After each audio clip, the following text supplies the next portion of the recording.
नमस्कार, आपण पाहत आहात मराठवाडा साथी पीसीएन न्यूज एक पाऊल प्रगतीकडे। आता पाहूया दिवसभरातील ठळक घडामोडी।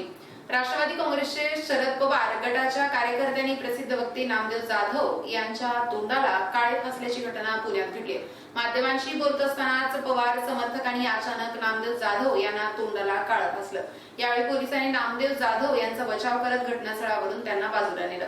पवार समर्थकांनी नामदेव जाधव यांच्या तोंडाला काळे फासत असताना पवारांच्या समर्थनार्थ जोरदार घोषणाबाजी केली। जाधवांना काळे फासण्यात पवार गटाच्या महिला कार्यकर्त्यांचाही समावेश होता। नामदेव जाधव यांनी शरद पवार यांच्या जातीचा खोटा दाखला प्रसिद्ध केला होता, तसेच पवारांवर गंभीर आरोप केले होते। त्यानंतर ही घटना घडली आहे। नामदेव जाधव हे सातत्यानं वादग्रस्त विधान करत होते। त्या घटनेचा निषेध व्यक्त करण्यासाठी पवार गटाच्या कार्यकर्त्यांनी भांडारकर प्राच्य विद्या संशोधन महाविद्यालय येथे होणाऱ्या नामदेव जाधव यांच्या कार्यक्रमाला विरोध केला। तसेच त्यांनी जाधव यांच्या तोंडाला काळे फासण्याचा इशारा दिला। यानंतर भांडारकर संस्थेनं कोणताही अनुचित प्रकार होऊ नये म्हणून नामदेव जाधव यांना कार्यक्रम रद्द केला। त्याच दरम्यान नवी पेठेत राष्ट्रवादी काँग्रेस पक्षाच्या कार्यकर्त्यांनी नामदेव जाधव यांच्या चेहऱ्याला काळं फासलं।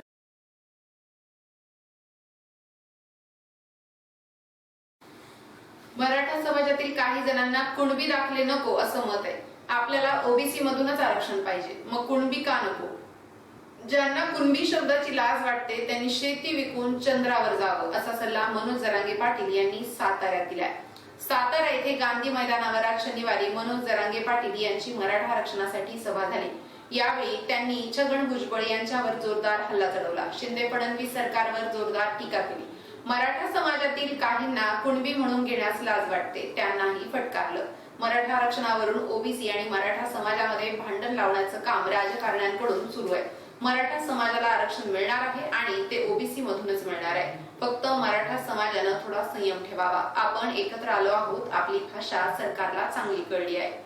मराठ्यांना आरक्षण सरकारला द्यावंच लागेल, नाही दिलं तर काय होतं ते त्यांनी आंदोलनातून बघितलंय असं सांगून जरांगे पाटील यांनी छगन भुजबळ यांच्यावर जोरदार हल्ला चढवला।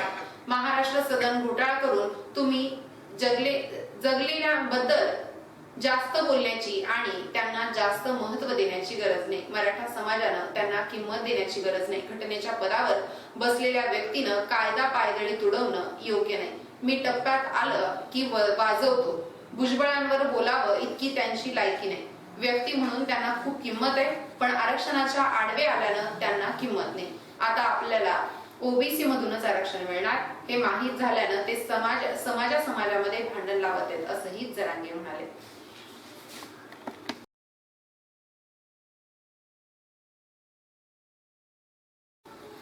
निवडणुकीत माझा पराभव करण्याबद्दल बोललं जातं, पण माझा पराभव करणं सोडाच, तुमच्या कित्येकांचा पराभव होईल याचा अगोदर हिशोब करा।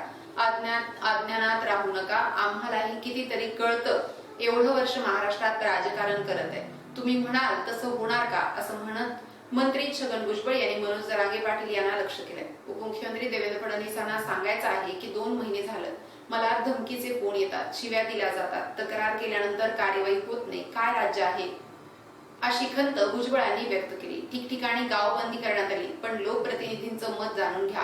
पटलं तर ठीक, नाही पटलं तर निवडून देऊ नका। मात्र 2-4 जण बॅनर लावतात, महाराष्ट्र काय तुमच्या सात बाऱ्यावर लिहिलाय का? पोलिसांनी हे बॅनर तातडीने काढून टाकावेत, अन्यथा कुणीतरी आमच्यासारखं उठून काठीला काठी भिडल्यावर तुम्ही जागे होणार का असा सवाल भुजबळांनी पोलिसांना विचारलाय।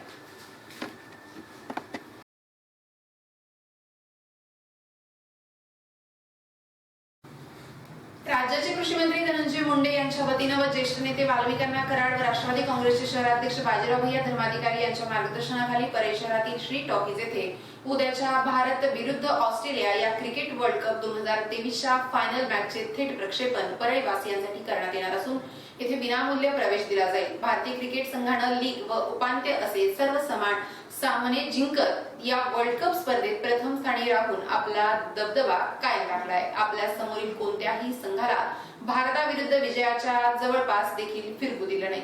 त्यामुळे आता फायनल सामन्यासाठी भारतीयांची उत्सुकता शिगेला गेली आहे. धनंजय मुंडे हे क्रिकेटचे अत्यंत प्रेमी म्हणून ओळखले जातात. त्यांच्या संकल्पनेतून परेश शहरातील श्री टॉकीज मध्ये उद्याचा वर्ल्ड कप फायनल मॅच मोफत लाईव्ह दाखवण्यात येणार असून दुपारी 12:30 पासून येणाऱ्यांना मोफत प्रवेश दिला जाईल. श्री टॉकीज मध्ये सुमारे 200 पेक्षा अधिक लोकांची बघण्याची व्यवस्था उपलब्ध आहे, अशी माहिती श्री टॉकीजच्या संचालकांनी.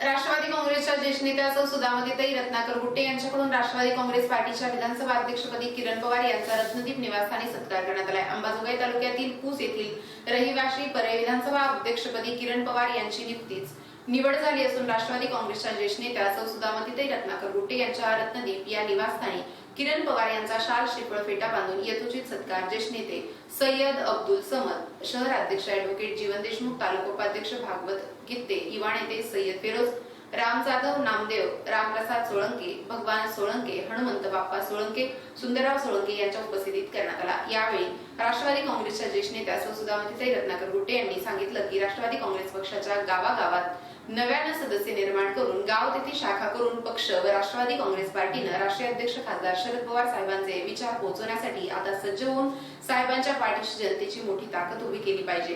केंद्र व राज्य सरकारच्या चुकीच्या धोरणामुळे जनतेचे प्रचंड हाल होत आहेत. कुठल्याही परिस्थितीत हे दोन्ही बिघाडीत सरकार खाली खेचण्यासाठी राष्ट्रीय अध्यक्ष शरद पवार, खासदार सुप्रियाताई सुळे, प्रदेशाध्यक्ष जयंत पाटील, रोहितदादा पवार यांचा हात बळकट करण्यासाठी पदाधिकारी व कार्यकर्त्यांनी जोमाने कामाला लागलं पाहिजे, असं राष्ट्रवादी काँग्रेसचे ज्येष्ठ नेत्या सौ सुधामतीताई रत्नाकर गुट्टे यांनी या प्रसंगी सांगितलं.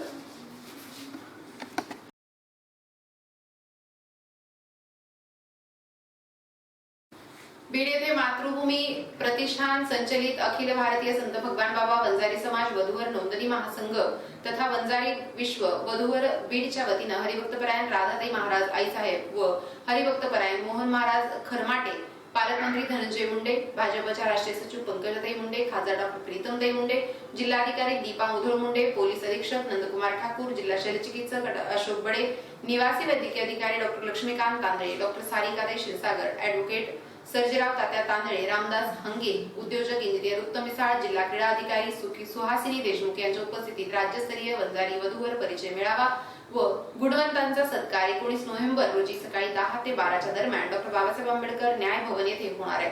या कार्यक्रमाला बीडचे जिल्हाधिकारी डॉ. दीपा मुधोळ मुंडे या अतिथी म्हणून उपस्थित राहणार असून त्यांचे गुणवंत विद्यार्थ्यांना व स्पर्धा परीक्षा देत असलेल्या विद्यार्थ्यांना विशेष मार्गदर्शन होणार असून स्पर्धा परीक्षेत कसे यशस्वी व्हाल याविषयी मोलाचं मार्गदर्शन करणार असल्याचं डॉ. संजय तांदळे यांनी पत्रकाद्वारे सांगितलं आहे.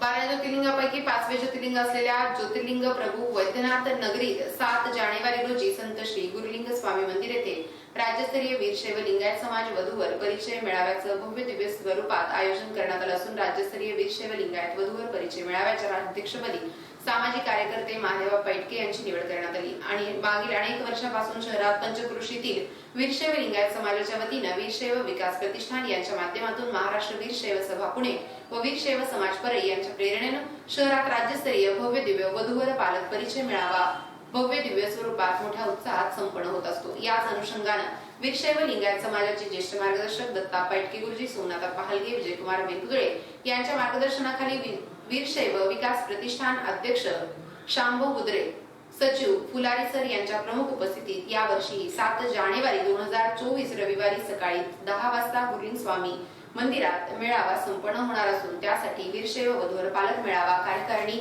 घोषित करण्यात आली आहे. यामध्ये अध्यक्ष म्हणून महाराष्ट्र वीरशैव सभेचे अध्यक्ष तथा वीरशैव सामुदायिक विवाह अध्यक्ष महादेव विटके यांची अध्यक्ष म्हणून तर उपाध्यक्ष शिवकुमार चौंडे, सचिव सचिन स्वामी, सौ उज्ज्वला आलदे, गजानन हलगे तर सचिव म्हणून चंद्रकांत उदगीरकर, सहसचिव प्रकाश खोत, उमाकांत पोपडे, सौ कोमल बेलुरे, कोषाध्यक्ष सुशील हरंगुळे सह कोषाध्यक्ष सतीश रेवडकर यांची निवड करण्यात आली असल्याची सविस्तर कार्यकारिणी व विविध समित्या लवकरच मीटिंग घेऊन जाहीर करण्यात संयोजन समितीच्या वतीनं सांगण्यात आले.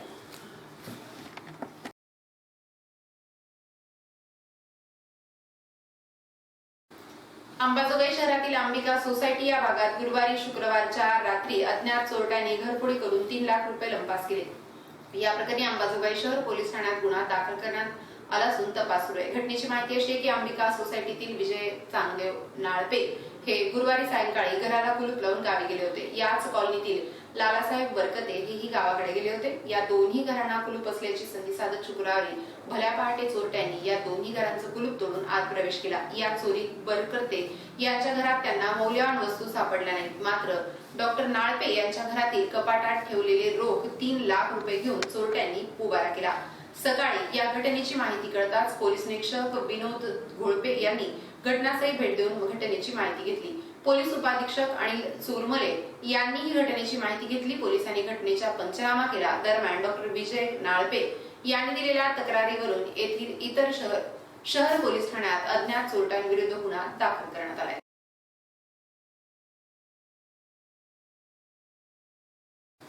आता येथेच थांबू, उद्या भेटूया याच वेळी याच ठिकाणी। मराठवाड्यासाठी पीसीएन न्यूज एक पाऊल प्रगतीकडे। धन्यवाद।